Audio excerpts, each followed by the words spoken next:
Bonjour petits écrans lecteurs, j'espère que vous allez bien. On se retrouve aujourd'hui pour le premier update lecture du mois de mai. En mai, fais ce qu'il te plaît, donc j'ai lu ce qui me faisait envie. Je voulais simplement vous dire que le premier week-end de mai, je dédicacerai à Saint-Vandril aux fêtes médiévales de Saint-Vandril-Rançon, qui se situe entre Rouen, Le Havre et Caen. C'est une abbaye qui est magnifique, donc voilà, petite fête médiévale des familles. Et que le week-end d'après, je serai à Imaginaire avec Émilie, donc à Angers pour dédicacer. Et normalement sera disponible le prochain livre des Trois Nornes, donc Nous regrettons la mort. Pour l'update lecture, alors il va y avoir de la grosse déception et des très bonnes lectures, et notamment une lecture, les gars, je n'attends que de lire la suite, voilà, et je n'ai toujours pas acheté, donc je suis un peu frustrée. Commençons par ce qui fait mal, et je tiens déjà à dire que ça m'embête énormément de faire une chronique négative parce qu'on est sur une autrice française, mais là ça a été une énorme déception et je n'ai pas du tout aimé ce roman, donc je vais toujours mettre aussi le positif, mais je tenais déjà à dire que ce n'était pas contre la personne, maintenant on est obligé de le dire sur YouTube, donc je vous présente Le sang et la chance d'Hélène P. Merel, voilà, on va dire ça.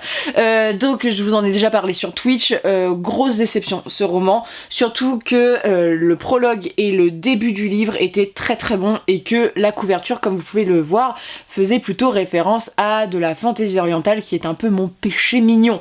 Péché mignon qui s'est vite transformé en gâteau infâme au cours de ma lecture. Je suis au tout début de l'histoire un jeune homme, un homme qui a un certain don, celui de prédire un petit peu l'avenir. Il va sentir pendant une soirée qu'il va y avoir un événement tragique. Et malheureusement, il va retrouver une servante morte, et notamment qui était enceinte, et le bébé a survécu, voilà, elle a chuté des escaliers et il va vite se rendre compte que l'enfant en question et la servante en question était surtout la maîtresse du roi en place, et l'enfant va être sauvé par l'héritier légitime de ce roi qui va décider très rapidement. On va donc suivre le jeune Milan qui ne sait absolument pas qui il est au début du roman et qui va vite rencontrer son frère et travailler pour lui, notamment dans une espèce de garde soldat, voilà, pendant ses conquêtes et ses guerres. Et le début est chouette quand je vous dis ça, mais sachez que 90% du livre, allez, 85% du livre, c'est de la romance niaise. Voilà. Alors, au tout début, j'étais hypée les gars, mais vraiment hypée parce que l'histoire était originale, on est sur une mythologie qui est assez originale en termes de dieux et tout ça qui sont représentés, parce qu'il y a beaucoup de dieux qui sont présents, qui est inspiré en plus, si je me trompe pas, Laritite et Fleur, qui donc sont des arts qui sont pas forcément trouvables, et donc voilà, il y a tout un truc dans les remerciements qui explique que ça a été un travail quand même pour trouver des informations. Et donc ça aurait été super chouette de voir en fait cette histoire de jeune homme qui va se mettre un peu à dos un dieu particulier. Sauf que une fois cette première partie où on nous présente des personnages hyper badass, notamment féminins, voilà, avec toute une mythologie, c'est palpitant, j'avais envie de savoir la suite. Des dons qui sortaient de l'ordinaire, il y avait un petit côté croisade éternelle qui me plaisait beaucoup dans le texte.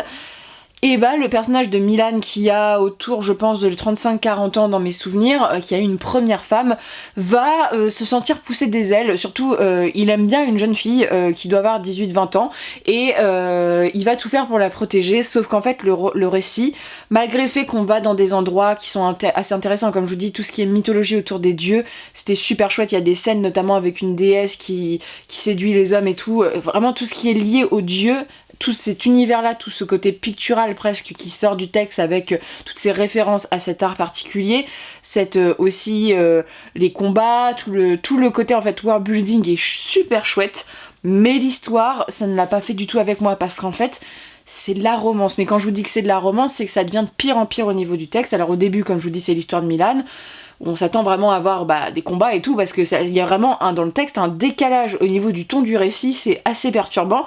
Et cette histoire qui est vue, revue, inintéressante. Alors l'histoire de la jeune fille qui tombe amoureuse de son chef, qui veut la protéger, qui la considère comme un enfant, et ils peuvent pas être ensemble parce que voilà, il a perdu sa femme alors que sa femme il l'a jamais vraiment aimé, hein, donc il n'y a pas d'obstacle en plus dans le récit. À un moment il y a un côté presque Orphée et Eurydice qui est remis dedans. Alors moi j'adore le mythe d'Orphée et Eurydice, mais c'était cliché sur cliché et je ne supportais plus les personnages. Alors pourtant séparément les personnages étaient super forts, mais ensemble c'était d'une niaiserie, vraiment je veux bien faire des efforts sur la romance, mais là elle était super mal faite selon moi, cliché, bateau et vraiment il y avait que ça. Mais à un moment, je me suis dit, mais elle est où l'histoire en fait?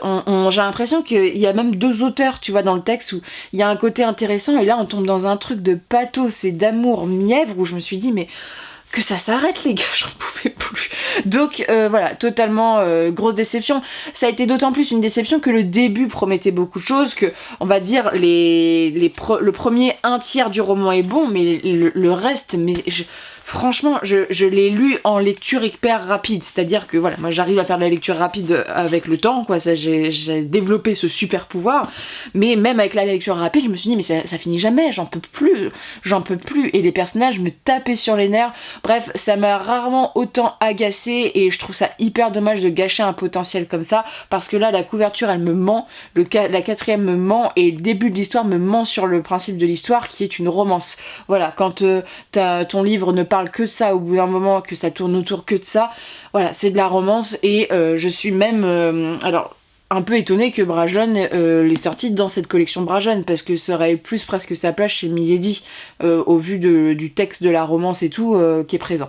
Donc grosse déception pour ma part, voilà, ça n'est pas passé du tout. Après je pense que les amateurs de romance pourraient aimer et les gens qui aiment bien ce genre de mélange, mais là c'était beaucoup trop pour moi, il y a vraiment un déséquilibre dans l'histoire, même si tout le world building est sympa, voilà, et que les personnages sont plutôt cool, mais même les personnages deviennent des parodies d'eux-mêmes et à la fin t'as envie de les frapper, quoi, parce que quand l'autre il revient, il répète 15 fois la même chose et qu'il est en mode oui je suis un homme âgé qui n'a pas aimé sa femme, je suis malheureux machin, mais on en a marre. Et puis elle qui était hyper badass au début, non mais c'est l'homme de ma vie, voilà, je serais prête à tout pour lui, ils sont totalement insensés. Voilà, je veux bien que l'amour rend aveugle, mais l'amour je sais qu'il rend con, mais à un moment le lecteur n'a pas besoin de subir l'amour aveugle et con. Voilà, c'était pas du tout agréable. Donc sincèrement c'est vraiment dommage, voilà, mais ça s'adresse à une cible que je ne suis pas. Voilà, les amateurs de romance pourront peut-être trouver leur compte, mais moi la romance c'est pas trop mon truc.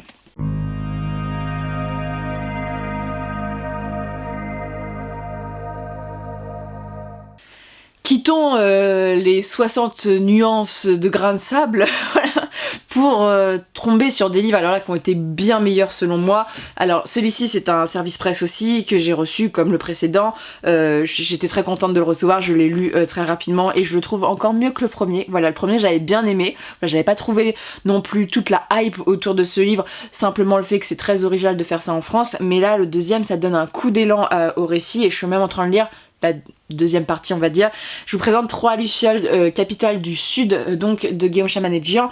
Je sais jamais si je le prononce Chamanadjian, je sais jamais si je prononce bien son prénom, donc voilà, mais c'est un récit français, cocorico les gars, parce que là on est sur du Frenchy 4 mains, voilà, on a Capitale du Sud et Capitale du Nord qui est écrit par Claire Duvivier, où les récits peuvent être lus indépendamment, mais dans celui-ci on voit bien qu'il y a des croisements entre les histoires. Donc, Capitale du Sud, on suit Knox qui est un jeune homme qui est une sorte d'apprenti pour une famille. Alors ce monde du Sud est vraiment découpé en fait en familles différentes, il y a des arbres qui sont représentants de cette ville et Knox est particulier, c'est-à-dire que sa mère a été kidnappée et est devenue un peu voilà, et sa sœur a hérité de ça et lui et sa sœur ont été retrouvés en fait un peu comme des enfants sauvages par leur oncle qui est un noble et qui a décidé en fait de les élever. Knox va faire sa petite vie, il va notamment travailler pour cet homme-là et surtout il va travailler dans le monde du commerce du vin et plein de choses vont se passer du moment qu'il trouve un livre et qu'il y a tout un espèce de portail, un autre monde magique qui se dévoile. Je peux pas trop vous dire ce qui se passe parce qu'il y a un gros bouleversement à la fin du tome 1 qui provoque tous les événements ici, tout le monde en veut à Knox d'une certaine manière, ou du moins tout le monde cherche des noises à Knox, notamment dû à sa particularité, et surtout tout le monde essaye de le convaincre voilà, d'intervenir. Alors c'est un récit je trouvais qui était assez triste aussi sur voilà, il y a une espèce de tristesse dans le récit qui m'a beaucoup plu vis-à-vis de Knox et du personnage qui doit tuer en fait et qu'il a pas vraiment envie de tuer, voilà. Et on va le suivre vraiment ici dans sa découverte de lui-même, voilà, des filles aussi, c'est très drôle parce qu'il y a tout ce côté un petit peu je me découvre, et un peu les complots qui se dressent, et notamment ces 3 lucioles et tout ce que ça va entraîner, sachant que sa sœur est toujours dans les parages et lui veut beaucoup de mal. Dans ce texte on retrouve l'empreinte Made in France avec le vin, les victuailles, parce que Knox se retrouve vraiment à une sorte de chef d'épicerie en fait. Donc on a tout ce côté-là avec les bâtisseurs, beaucoup de réflexions sur le premier tome qui sont développées et qui sont hyper cool. Un nouveau personnage qui arrive, que j'aime beaucoup. Vraiment, aussi, ce que j'aime bien chez Shaman et Jean, c'est qu'il arrive à rendre ses personnages tristes amers aussi. C'est-à-dire qu'il y a des personnages qui sont hyper cool dans le tome 1, qui arrivent à évoluer, où le lecteur peut avoir aussi différentes visions sur ces personnages. Donc ça, c'est assez chouette. Nox, je l'ai beaucoup plus apprécié parce j'ai l'impression qu'il a vachement grandi dans le texte. Il a des problématiques qui sont hyper tristes. Et en fait, celui-ci, j'ai trouvé beaucoup plus dans l'action. Parce que c'est super frustrant de pas pouvoir vous dire plus de choses sur l'intrigue, mais on est beaucoup plus dans l'action, dans la rencontre de nouveaux personnages, dans le complot, et celui-ci je l'ai trouvé plus original que le premier tome qui a une scène qui ressemble beaucoup à Game of Thrones. Là on est dans quelque chose de plus original et la fin donne vraiment envie. On développe aussi ce monde de Gemina, alors Gemina c'est le nom de la cité, mais on développe aussi tout ce qu'il y a autour et le monde qu'il y a autour. Donc il y a une espèce d'ouverture sur le texte, et ce qui est assez drôle c'est que c'est un texte de fantasy qui est pas non plus un truc où il doit sauver le monde. Ce que j'aime bien, c'est que c'est à échelle humaine, avec vraiment des choses qui sont très humaines. Voilà, les choses sont très crédibles et très terre à terre dans le texte, et c'est super agréable. Le travail du cheminement de Nox, en fait, sur son évolution personnelle, sur son rapport à ses proches et à la chose qu'il va devoir faire et qu'il va devoir décider et qui est hyper difficile. Donc vraiment c'est un récit, pour le coup je l'ai trouvé très émouvant, j'aime beaucoup le personnage de sa sœur, voilà, c'est rare d'avoir des personnages qui sont empreints de folie et c'est hyper cool que ça soit traité dans le texte. J'ai hâte de voir comment va être le 3e tome, voilà. Après, comme je vous dis, c'est un récit qui reste assez peu développé sur le world building. On est sur quelque chose qui se situe au niveau de la cité, on est sur quelque chose d'assez petit en fait en termes de trame, voilà, ça se situe Nox avec ses affaires. Autant prendre aussi son temps, alors moi j'aime beaucoup mais je sais que ça peut pas plaire forcément à tous les lecteurs, et un texte où à chaque fois je trouve ça trop court, sur les développements des lieux, sur les développements en fait de tout. Je sais que c'est pour que ça soit rapide, pour que le texte soit fluide et tout. Je l'ai vraiment beaucoup aimé, voilà, le tome 1 j'avais eu plusieurs petites réticences. Là, je trouve que vraiment, on est sur un récit qui prend son envol, on est sur un récit qui se complexifie. En plus, là, je suis en train de lire la partie de Claire du Vivier, donc capitale du Nord, voilà. Donc, je pense que je vais encore plus apprécier parce qu'il y a des personnages qui s'entremêlent, on va dire, dans les intrigues. Et voilà, donc je vais vraiment attendre le tome 3 pour savoir un peu comment ça évolue. Mais il faut savoir que c'est de la fantasy qui prend son temps, qui n'est pas une fantasy grandiose. Voilà, si vous aimez les trucs très épiques, très bataillants et tout, c'est pas du tout ce genre-là. On est sur une fantasy beaucoup plus posée et calme, beaucoup plus dans le commerce, dans le complot, où il n'y a pas non plus plein de choses qui se passent par page, et où il y a un effet en fait où tout se passe très très vite. Voilà, il n'y a pas énormément de développement, voilà, donc tout se passe très très vite. Donc hyper cool, c'est typiquement le genre de récit d'imaginaire qui peut être accessible à beaucoup de lecteurs d'imaginaire, notamment les gens qui n'ont pas l'habitude, parce qu'il y a un tel réalisme en fait de la vie, voilà, contemporaine et tout, contemporaine plutôt médiévale dans le texte, même Renaissance, que je pense qu'on peut pas être largué en fait, voilà, la magie reste un peu plus développée, c'est un des points où je me serais dit oh ça serait cool qu'on développe un peu plus ça, voilà, parce qu'on n'a pas encore beaucoup d'informations, donc vraiment chouette et très belle découverte, et en plus les auteurs sont adorables. Je préfère le dire parce que c'est toujours intéressant, n'ayez pas peur en dédicace, ils sont vraiment très sympathiques.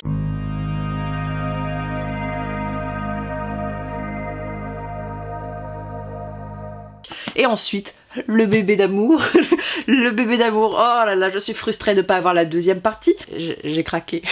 J'ai lu l'Assassin Royal, la 2e époque. Alors, je replace pour ceux qui sont toujours perdus, on a l'Assassin Royal, la 1re époque, après on lit les Aventuriers de la Mer, et après on lit la 2e époque. Je vais vous expliquer pourquoi. Alors vous savez, les Aventuriers de la Mer, voilà, l'Assassin Royal, moi je traîne ce cycle depuis que j'ai 15 ans. Et je m'y suis mis dedans, et ça m'a fait extrêmement plaisir de retrouver Fitz. Vous imaginez pas le côté nostalgique qui m'a pris en plein cœur, donc je pense que je vais pas être si objectif que ça dans ma chronique, même si j'ai quand même pas mal de points négatifs à énoncer, notamment dans le 1er tome. Donc on retrouve Fitz des années, je crois que c'est une quinzaine d'années après la fin du 1er cycle de l'Assassin Royal. Alors ça va être le problème, c'est que je ne peux pas vous spoiler ce qui s'est passé dans le 1er cycle. Mais Fitz est plus âgé, et surtout Fitz vit un peu en espèce d'ermite, et va être rappelé au château, là où il a grandi, pour notamment aider l'héritier qui s'est barré, parce qu'on sait pas où il est. Voilà, il s'est cassé, et qu'est-ce qui s'est arrivé, voilà, vous allez le découvrir dans le texte. 3 tomes dans ce texte-ci. Ici, on va étudier surtout, je vais surtout faire une différence entre le premier et le 2 et 3. J'ai été hyper contente de retrouver Fitz, mais faut dire que le premier tome, c'est vraiment Fitz chez lui. Fitz fait du bricolage, Fitz va chercher les œufs des poules, Fitz se pose des questions, Fitz, voilà, c'est vraiment du genre... Ça fait longtemps que l'Assassin Royal est sorti, on va reprendre tout doucement pour démarrer. Donc je me suis dit, ok, il y a très peu d'action, c'est très lent à lire, donc je pense que pour des gens qui sont pas fans de la série, ça peut être très long à découvrir. On replace les éléments, on rappelle les trucs en se disant, la nana elle a pas lu ça depuis 10 ans, faut lui replacer les choses. Donc voilà, très lent le premier tome, où il y a un bouleversement. Il faut savoir qu'en plus dans mon édition, il y a eu un problème d'impression, c'est-à-dire qu'il me manque 40 pages, et il y a 100 pages qui ont été réimprimées en plus, bon bref c'est n'importe quoi, mais voilà, j'ai un problème d'édition, donc il me manquait les 40 dernières pages. Bon, vu comment ça a avancé, je n'ai pas manqué énormément de choses, voilà, j'ai vérifié sur internet et tout, mais très plan-plan. Il y a eu le bonheur de retrouver Fitz, voilà, c'est un bonheur. Et il y a eu le fait de se dire, j'avais oublié qui était Fitz. Fitz le chieur, voilà, parce que Fitz c'est un plaintif. Le mec est... En plus dans celui-ci il est vraiment déprimé, donc sur le coup je me suis dit, ah oui, j'avais oublié le bonhomme derrière, voilà, donc on retrouve Fitz forcément pas dans ses meilleurs jours, et sachez qu'il est jamais vraiment dans ses meilleurs jours dans le texte, c'est pas un personnage, c'est un personnage qui est sympa, mais Fitz on lui reproche beaucoup d'être un peu chieur, voilà, et d'être agaçant, et c'est vrai que là-dedans, voilà. Donc là on va ça va être très lent, on va avoir voilà, l'apparition des personnages, c'est aussi beaucoup dans l'émotion. Alors celui-ci il a fait vraiment tirer des cordes sensibles parce qu'il rappelle en fait des éléments de l'Assassin Royal, il développe, et c'est hyper triste, hein. Voilà, on est sur un tome vraiment de la déprime, hein, donc c'est hyper triste.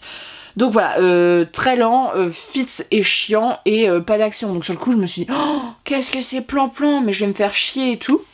Et après les gars, bah Fitz il va quand même aider le... Voilà, vous doutez bien qu'il va pas rester dans sa cabane, sinon on n'aurait pas fait 3 tomes. Et donc il va y avoir tout un développement sur la recherche de l'héritier. Donc avec toute la vague aussi d'émotions qui suscite, on retrouve des personnages. Alors moi j'étais devant mon livre, oh non, je pleurais, ma mère, j'étais en mode non, tant de souvenirs, parce qu'en plus c'est des personnages que j'adore, voilà. Toute la jeunesse est remontée, je me suis pris 10 ans la gueule comme ça, j'étais en mode ah, ça fait mal. Mais 10 ans, même un peu plus de 10 ans, parce que je crois que j'ai commencé la Soirée Royale quand j'avais 12-13 ans, donc ça commence à remonter. Et donc cette deuxième partie, en fait, j'ai adoré parce qu'on a vraiment le développement du vif. Alors le vif, c'est quelque chose qu'on retrouve déjà dans la première saga de l'Assassin Royal, c'est-à-dire que Fitz, en fait, il a un rapport particulier aux animaux, c'est-à-dire qu'ils peuvent partager leurs pensées et ils sont même liés. Il est lié avec un loup, alors là, dans le texte aussi, vous allez chialer sa mère parce que voilà, il y a plein de trucs avec les animaux. Et il va se rendre compte en fait que je crois qu'ils appellent ça les vifiés dans le texte, veulent faire une espèce de révolution, et Fitz va se retrouver en fait à devoir affronter les siens, sachant que les siens sont totalement mis au banc, tués comme des sorcières en fait. Donc il y a beaucoup de questions morales qui se posent, et il y a beaucoup de choses sur les animaux, donc quand on aime les animaux, c'est peut être cruel, et j'ai trouvé ça vraiment très très bien fait. J'ai beaucoup aimé l'intrigue de ce deuxième tome, tu vois, autant la première je me suis fait chier comme un rat mort, mais là la deuxième j'ai adoré, parce qu'on découvre aussi des nouveaux personnages, et puis il y a un personnage qui revient, et mon cœur est en mode merci Robin, tu as comblé mes attentes. Voilà, il y a un personnage qui était présent, vous savez, dans les Aventuriers de la Mer, c'est pour ça que je vous dis de les lire, voilà, qui revient, et j'étais en mode ah, fangirl. Donc voilà, c'est mon personnage préféré, comme je pense le personnage préféré de tout le monde dans l'Assassin Royal. Donc hyper contente de la relation que ça se redéveloppe avec Fitz, moi j'étais en mode ouais, grosse fangirl. Et donc ce tome 2, super, voilà, ça remet en place, ça prend son temps, mais c'était vraiment chouette la façon dont c'était découvert. On est sur un texte qui prend encore son temps, voilà, on n'est pas que dans l'action, on est sur Fitz qui bougonne aussi, parce que ça serait pas Fitz sinon, mais voilà. Et le tome 3, alors là le tome 3 les gars, il y a de nouveaux peuples qui arrivent, et surtout il y a des gens de les Aventuriers de la Mer qui débarquent, et moi je suis en mode les Backstreet Boys sont là, et donc c'est pour ça qu'il faut lire les Aventures de la Mer, parce que des gens m'ont dit oui ça se lit sans. Ouais, mais tu passes vachement en fait à côté de plein de références dans le texte, voilà, et c'est dommage parce qu'il y a vraiment tout un truc, bah vous savez, les Aventures de la Mer, il y a beaucoup de choses avec les dragons, il y a aussi des dragons dans les 9 duchés, donc les 6 duchés, les 6 ou les 9, les 6 duchés je crois, donc voilà, c'est hyper cool en fait que les univers se croisent, que les personnages se croisent, et de voir comment ça évolue, parce que là, à la fin, je suis en mode, mais mon dieu, qu'est-ce qui s'est passé? Donc le tome 3 est aussi dans le complot, avec un nouveau peuple, avec une jeune fille qui est assez étrange et tout. J'ai beaucoup aimé aussi parce que Robin Hobb, elle a toujours eu le parti pris de mettre beaucoup en avant l'égalité homme-femme. Voilà, c'est quelqu'un qui est... Bon, c'est une femme qui écrit, donc c'est peut-être pour ça.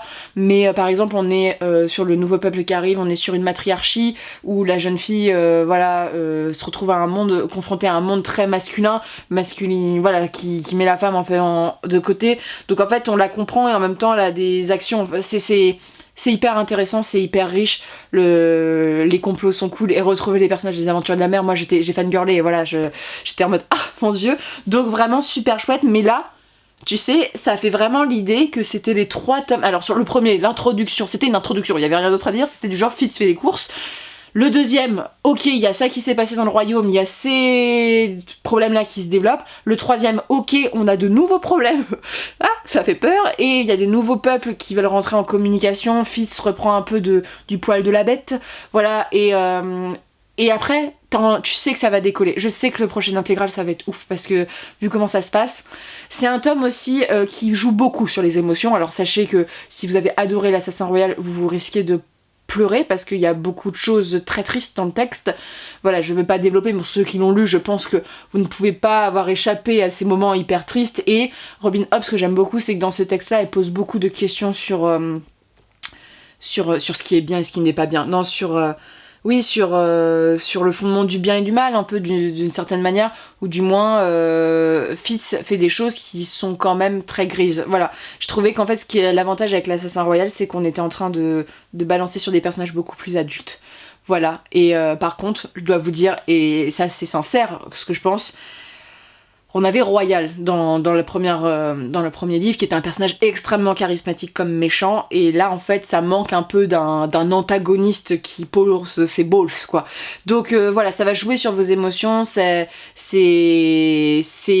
beaucoup plus, je trouve, adulte, et je dois dire que dans mes souvenirs, bon, il y a des tomes de l'Assassin Royal, mais le tome 2 et le tome 3 étaient vraiment très très très bons, et ça, en fait, c'est assez perturbant de voir Fitz adulte, en fait, et confronté à des choses adultes, lui faire des choses adultes, même si en fait Fitz il est trop drôle parce qu'il est prude et tout, il me fait trop rire à chaque fois, parce qu'il est totalement dans un schéma narratif, on n'a pas trop l'habitude avec les personnages masculins, et ça c'est super chouette. Mais c'est triste en fait, c'est un livre, c'est triste, voilà. Et en même temps il y a des moments t'es hyper contente et ça te fait surgir des choses, mais le sous-texte est super triste, et là il y a des choses qui se développent où en fait je suis hyper frustrée de pas lire encore la suite parce que on a trop envie, et je me pense savoir maintenant vers quoi va aller la Cité des Anciens en fait. Sincèrement, je pense qu'on va être sur les enfants, voilà, de vous savez qui et tout, et peut-être de gens qui viennent aussi d'autres contrées, mais vraiment ça m'a fait énormément de plaisir, et j'ai été déboussolée au début parce que je me suis fait chier, je m'y attendais pas du tout, voilà, c'était plan, mais c'était vraiment fait pour les fans et pour prendre son temps, mais c'est vrai que c'était pas très palpitant, mais là oh là là, j'ai adoré, quoi. Mais Hobb, j'ai du mal à être objective, hein, parce que c'est mon enfance. Voilà, c'est mon enfance, ça me rappelle énormément de bons souvenirs. Et l'Assassin Royal est un texte qui traite bien ses personnages. Voilà, il y a une espèce de douceur autour des personnages qui est hyper réconfortante pour moi. Donc voilà. N'hésitez pas à me dire si vous avez lu ces livres, ce que vous lisez en ce moment. Et sur ce, on se retrouve pour de prochaines vidéos. Et à la prochaine.